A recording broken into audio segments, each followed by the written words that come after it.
नमस्कार दोस्तों, आज के हमारे इस वीडियो में हम आपके लिए अपरा एकादशी की व्रत कथा लेकर आए हैं। एक समय की बात है, युधिष्ठिर महाराज भगवान श्री कृष्ण से पूछने लगे, हे माधव, ज्येष्ठ मास के कृष्ण पक्ष में आने वाली एकादशी का क्या नाम है तथा इसका क्या महत्व है, मुझे विस्तार पूर्वक बताइए। हे युधिष्ठिर, आपने जन कल्याण के लिए बहुत ही उपयोगी प्रश्न पूछा है।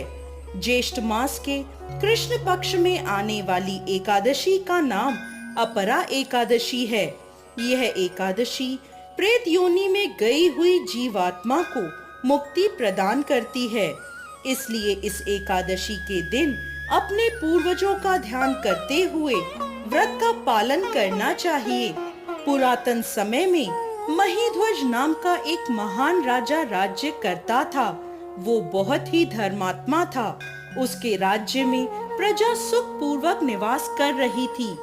उनका छोटा भाई वज्रध्वज अत्यंत क्रूर और अन्यायी था। राजा महीध्वज की लोकप्रियता से वो बहुत चिढ़ता था और द्वेष के कारण एक दिन उसने एक ऐसा कुकर्म किया जिसकी कल्पना भी असंभव है। रात्रि के समय वह महल में गया और उसने अपने भाई महीध्वज की हत्या कर दी और उसके शव को बेरहमी से नगर के बाहर एक पीपल के पेड़ के नीचे गाड़ दिया। इस प्रकार राजा महीध्वज की अकाल मृत्यु होने के कारण राजा को प्रेत योनि प्राप्त हुई और उसी पेड़ पर रहते हुए और वह आने जाने वालों को परेशान करने लगा, इधर उधर भटकने लगा। एक समय ईश्वर की इच्छा से महान ऋषि धौम्य उसी पीपल के पास से गुजर रहे थे।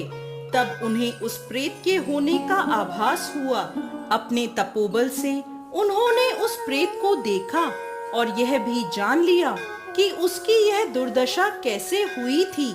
उदार मन वाले ऋषि ने प्रेत की योनि में रहने वाले राजा को पेड़ से नीचे उतारा और उन्हें परलोक विद्या का दान दिया।